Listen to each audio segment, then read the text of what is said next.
(2026년 1월 28일) 이정훈입니다. 트럼프 미국 대통령이 한국에 25% 관세를 매기겠다라고 해서 긴장시켰는데 다시 해결책을 마련할 것이다. 그래서 좀 유화적인 분위기가 만들어지는 것 같습니다. 트럼프 한마디에 대한민국 이재명 정권 울었다 웃었다 합니다. 그런데 저는 지금 이재명 정부의 관료들은 낙관을 하고 있습니다만은 저는 낙관하지 않습니다. 뭔가 당한다라고 봅니다. 왜 그러느냐? 이게 2018년 트럼프 1기 정부 때 문재인 정권이 오버했다가 국익을 상실한 적이 있습니다. 그와 똑같은 짓을 지금 이재명 정권이 하고 있다는 설명을 드리겠습니다. 먼저 2018년 일부터 정리를 해드릴게요. 이해하기 쉽게. 2018년 6월 12일 싱가포르에서 트럼프하고 김정은이 만나는 상당히 유명한 미북 정상회담이 있었습니다. 이 회담은 전적으로 문재인 당시 대통령이 만든 겁니다. 아주 기를 쓰고 만들었죠. 그 4월인가 판문점에서 도보다리 회담을 김정은하고 가지면서 아주 국민들을 감동시켰죠. 그때 한 소년이 노래도 부르고 또 옥류관 냉면도 가져와서 먹고. 근데 바로 그 전에는 17년까지는 북한이 엄청나게 미사일을 쏘고 해서 문재인 정권이 완전히 쫄았었어요. 그래서 미국한테 전략을 쫓아가 트럼프한테 도와달라고 그랬습니다. 왜냐하면 2018년 초에 평창 동계올림픽을 해야 되는데 그 못 열까봐 쩔쩔맸습니다. 근데 2018년 신년사에서 김정은이가 아주 유화적인 신년사를 발표하니까 그냥 북한하고 접촉해서 특사를 교환하더니 김정은이가 만나고 싶어 한다라고 해서 트럼프가 만나도록 문재인 대통령까지 5월 달에 미국에 가서 설득을 했고 6월 달에 만났습니다. 근데 그 결과 8개월 다음인 2019년 2월 하노이에서 있었던 북미 정상회담에서는 트럼프가 완전히 판을 깨고 거꾸로 가죠. 그때 미국은 북한의 의도가 뭔지 정확하게 파악했던 겁니다. 싱가포르 회담을 통해서. 그런데 문재인 정권은 싱가포르에서 둘이 만났으니 잘 될 거라고 생각하고 아주 공을 들입니다. 자, 6월에 만났고 그로부터 3개월이 지난 2018년 9월 27일 이런 사건이 일어납니다. 제가 T-50 이렇게 만들었다라는 책을 썼습니다. 한국 최초의 고등훈련기 개발사를 책으로 낼 정도로 제가 T-50에 굉장히 애정을 가지고 있었던 사람입니다. 대한민국하고 미국의 록히드 마틴은 미 공군이 고등훈련기를 필요로 할 수밖에 없으니 그에 딱 맞는 비행기로 개발하자 해서 T-50을 미리 개발해놨기 때문에 저는 T-50이 미국의 고등훈련기가 될 거라고 믿고 책을 썼습니다. 그런데 바로 2018년 9월 17일 미국 공군이 발표합니다. 차기 고등훈련기는 보잉이 스웨덴의 사부사와 같이 개발하기로 한 그때는 BTS라고 했던가 BTS-1을 선정한다.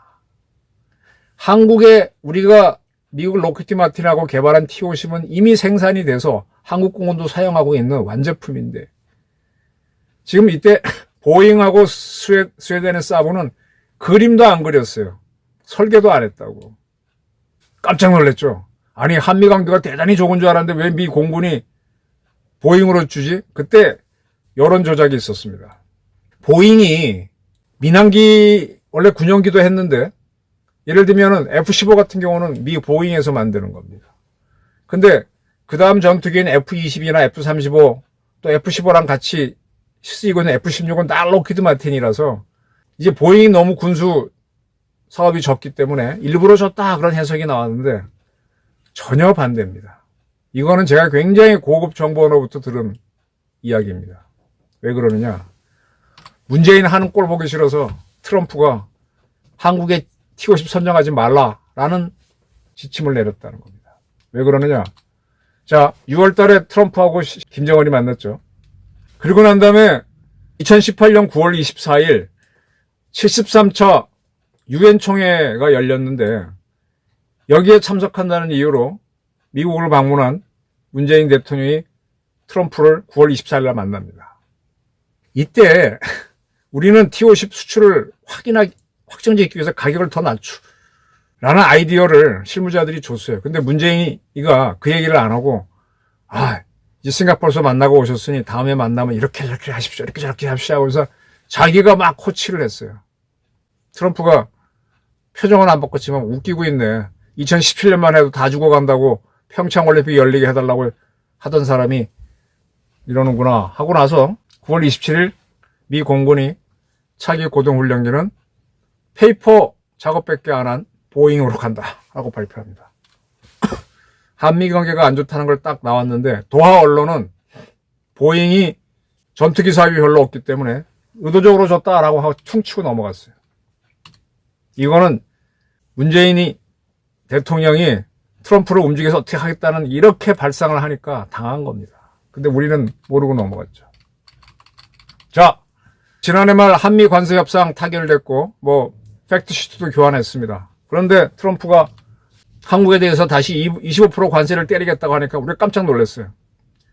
그러고 나니까 우리 실무자들이 국회 쫓아가서 왜 미국에 매년 200억 달러 투자하는 법안을 안 만드느냐고 항의를 했습니다. 근데 이 법은요, 여당이 만들어야 돼요. 이 법이 굉장히 중요하면은 여당이 벌써 지금 모든 건 날치기가 아니라 그냥 밀어붙이잖아요. 특검법 같은 거. 근데 이걸 지들이 안 하고 있었던 거예요. 이거 하게 되면 국민의힘이 반대하겠습니까? 반대 안 할 거라고. 그러니까 말로는 이재명이라는 사람이 대통령이죠. 트럼프 관세 협상에서 하고 나서는 이보다 더 잘할 수 없다고 자기 스스로 자랑해놓고 뒤로는 배신을 때리는 거죠. 문재인하고 비슷한 거죠. 그래서 미국이 트럼프가 빨끈했다. 그래서 우리가 지금 막 정책실장이 나와갖고 여당을 만나는 척하니까 트럼프가 잘 될 것 같다라고 툭 던져줬습니다. 이것만 보게 되면은 트럼프가 우리가 법을 안 만드니까 저랬구나 이렇게 보겠지만 바로 오늘 28일 이런 발표가 있었습니다. 유엔군 사령부는 그냥 미국이라고 보시면 가장 좋아요. 정동영이라고 하는 통일부 장관이 추진하는 DMZ법이 대한민국 국회를 통과한다면 그것은 정전협정의 정면으로 위배되고 한국 정부가 정전협정 적용 대상이 되지 않겠다고 선언한 것과 마찬가지다 라고 하면서 DMZ법은 정전협정과 상충한다 라고 단호한 성명을 발표하고 기자들한테 설명을 했습니다. 만약 DMZ 내 불미스러운 사건이 발생해 전쟁이 다시 발발하면 그 책임은 대한민국 대통령이 아니라 유엔군 사령관에게 지어지기 때문에 이거는 내가 결정하는 거지 DMZ에 대해서 어쩌라 저쩌라 하는 거는 한국 통일부 장관 나서지 마. 그런 겁니다. 그럼 DMZ법이 무엇이냐?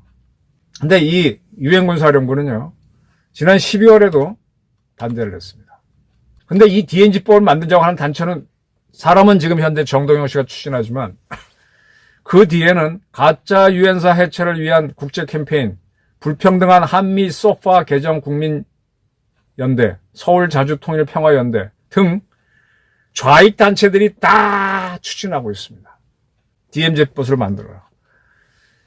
DMZ는 북한하고 있으니까 군사적인 거 제외한 비군사적인 거는 DMZ 들어가서 하는 거는 한국 정부가 권리를 가져야 된다는 게 DMZ법입니다. 이 법을 여당이 다수니까 밀어붙이면 통과되겠죠. 이 법을 만들지 말라고 지난 12월에도 유엔사는 발표했고 오늘 또 발표한 겁니다.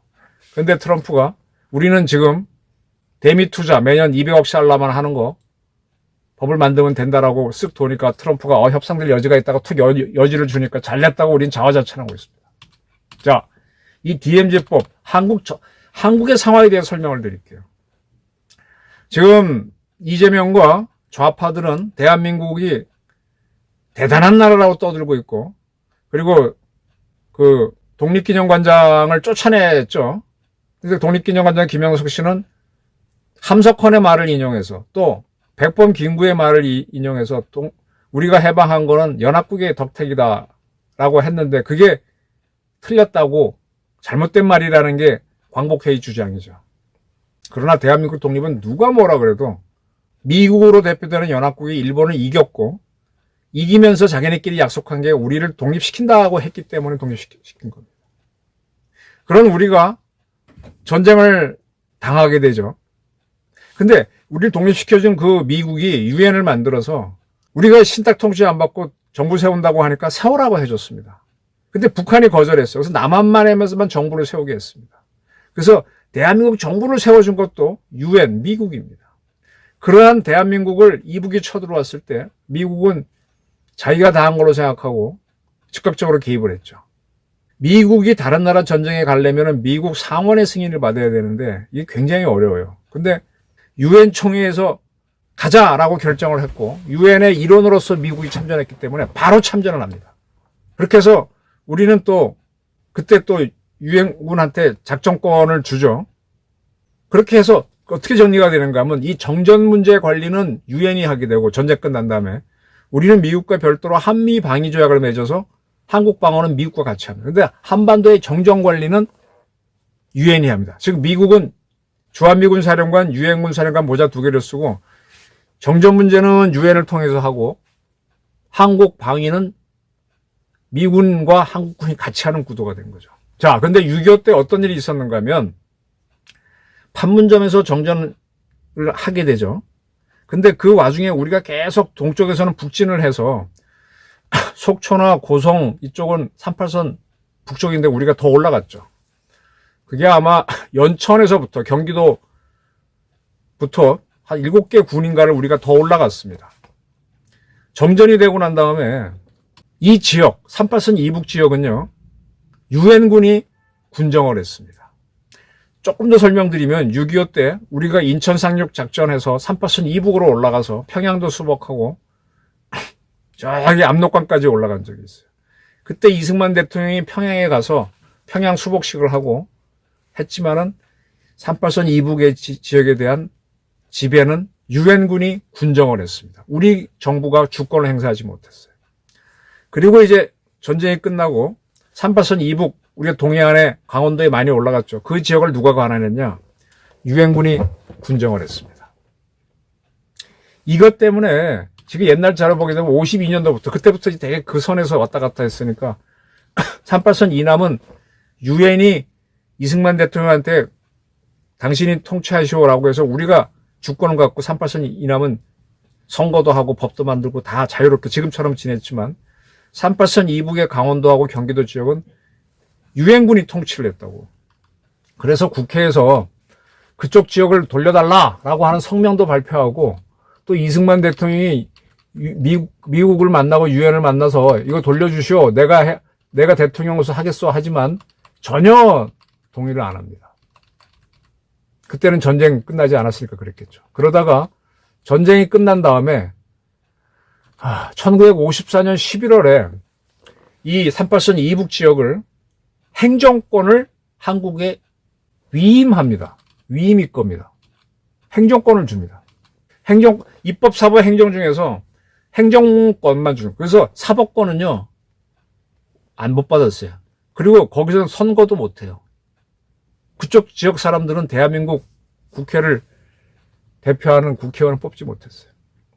행정권을 이양받았네. 위임받으니 이양받았. 그건 돌려받았다고 보시면 됩니다. 그럼 54년도에 왜 받았느냐? 6.25 전쟁 끝나고 난 다음에 정전하고 났잖아요. 정전했으니까 그러면 이제 정전을 하지 말고 평화관계로 가자. 남북을 통일시키자. 이런 문제를 논의하기 위해서 제네바에서 평화회담이 열리는데 이게 바로 평화협정을 하기 위한 건데 여기서 결렬이 이루어져요. 소련 측, 북한 측이 방방 뜨죠. 그래서 더 이상 안 되니까 그럼 정전체제로 가는 게 서로 확인된 거죠. 그러니까 38선 이북 지역에 대해서는 유엔군이 다 그것까지 할 수가 없으니까 한국이 니들이 행정권 행사하라라고 해서 넘겨줍니다. 그런데 사법권은 없었어요. 입법권도 없어서 이 지역에서 법원 역할은 강원도지사가 대행하게 됩니다. 그때만 해도요. 강원도지사는 우리가 임명한 게 아니라 유엔군이 임명했습니다. 그러다가 이제 몇 년 지나서 선거도 하고 사법권도 행사하게 됐습니다. 그러나 아직도 사법권, 입법권, 행정권은 우리가 이양받은 것 같지만 돌려줘 하면 돌려줘야 됩니다. 아직도 대한민국은요, 유엔이 대한민국 정부 없애요 그러면 없어질 수도 있는 거예요. 왜냐면 만들어준 주체이기 때문에. 이걸 모르고 함부로 까불면은 되게 당합니다. 여러분들 그 판문점 옆에 가면 대성동 자유의 마을이 있는 거 알 겁니다. 대성동 자유의 마을 사람들은요, 대한민국 사람입니까? 아닙니까? 정확하게 말씀드릴게요. 대성동 지역은 대한민국이 아닙니다. 이북도 아닙니다. 유엔 관할하에 있는 지역입니다. 그래서 그쪽에 있는 사람들은 세금을 안 내요. 물론 한국 쪽에 가깝기 때문에 우리의 교육을 받고 다 하지만은 세금 안 냅니다. 또 거기에 사는 사람들은 이쪽으로 나오지도 못해요. 이쪽에 사는 여자들이 시집 갈 수는 있어도 그 남자들이 이쪽으로 나와서 못 살아요. 그 유엔이 승인하지 않으면 못 삽니다. 못 나옵니다. 이 대성동 마을에 대해서 우리가 행정권을이라도 받기 위해서 박정희 정권이 노력했지만 전혀 안 됐습니다. 그때 미국 국무부가 나와가지고 대성동 마을에 관한 거는 미국 국무부의 통제를 받아야 된다고 하면서 끝납니다. 그래서 대성동 주민들은 군대도 안 가고 세금도 안 냅니다. 국민의 의무가 뭐죠? 납세의 의무, 국방의 의무, 그 다음에 교육의 의무, 근로의 의무 그런 거 있죠. 근로는 해요. 교육도 우리 한 거 다, 그러나 세금도 군대도 안 갑니다. 그리고 그분들은 그 지역에서 농사는 짓지만 토지는 자기 게 아니에요. 그건 유엔이 거야. 그리고 대한민국 사법권도 적용이 안 돼요. 유엔 사령부에서는 거기를 밀리터리 아큐페이션 군사 점령지라고 되어 있습니다. 이렇게 해서 미국이 좀 봐주면은, 예를 들어, 김대중 정권 때 남북관계 좋아져서 경의선 철도 논다고 할 때는 유엔 사령부가 그 지역에 한국 관리를 들어가서 해봐라 하고 기회 주면은 모두 하지만 가끔 열어줍니다. 한미관계. 근데 아니면 안 되는 거죠. 지금 온갖 좌파들의 부추김을 받은 정동영 씨는 이 DMZ라고 하는 거는 군사 분계선이 있고 그 남쪽 2km, 북쪽 2km는 손도 못 대요. 이북이 관할하니까. 그 남쪽 2km의 남방 한계선. 그 공간을 우리가 자유롭게 쓰겠다는 거예요. 군사적인 거는 유엔 사령부가 승인을 하더라도 비군사적인 거는 우리가 들어가서 하겠다는 거야. 근데 그렇게 되다가 이북이 만약에 그 민간인들을 쏴버리거나 그러면 어떻게 되는 거죠? 그래서 전쟁 위험이 있다는 거예요. 이걸 하겠다는 게 지금 정동영 씨의 생각인데, 이거는 사실은 제가 보기에는 이북을 도와주는 거고, 바로 이런 것들이 이북이 늘 해오는 정전협정 무력화 조치 중에 하나가 바로 이겁니다. 아까 전 나열한 단체들이 바로 이런 입장을 추진하고 있죠. 정동영 씨는 뭐 운동권 출신도 아닌데 상당히 위험한 생각을 갖고 있는 사람이에요. 대한민국을 전쟁으로 몰아넣을 수도 있습니다. 본인은 그런 의도가 아니었겠지만 전쟁이 나면 그것 때문에 날 수가 있다는 겁니다. 자, 이렇게 유엔 사령부가 DMZ법 만들지 마라. 대한민국 국회에 경고했습니다. 그럼 이걸 알아들어서 지금 미국에 200억 달러 투자 안 하는 것도 문제지만 사실은 미국은 이게 더 문제로 보는 거죠. 바로 미북 정상회담 하고 나서 미국은 김정은의 수가 먼저 딱 알았는데 9월 달에 문재인이 쫓아가서 이거 한 번 더 만나고 잘하시면 뭐니 얘기. 사실은 그때 제대로만 얘기했으면 우리가 T-50이 미국에 수출돼서 한국 항공사랑이 확 컸을 겁니다. 문재인 만나고 난 다음에 미국이 바로 트럼프가 그것도 일기 때 트럼프의 지시받고 미 공군이 보잉으로 페이퍼 에어플레인이에요. 종에 찍찍 그린 거밖에 설계도 아니야. 설계도 아니야. 그런 그림밖에 없는 비행기한테 뺏긴 겁니다. 지금 이 정도영 씨가 설쳐서 DMZ법 너무 추진하고 여당에 가고요. 미국에 200억 달러 투자하는 법 만들었다가는 미국은 200억 달러 챙기고 또 뭔가로 맞습니다. 2018년에 문재인의 실패를 이재명 대통령은 반복하지 않기를 바랍니다. 정동영이라는 장관이 추진하는 친북한법 치밀하게 시청자 여러분도 살펴보시기 바랍니다. 긴 설명 경청해 주셔서 감사합니다.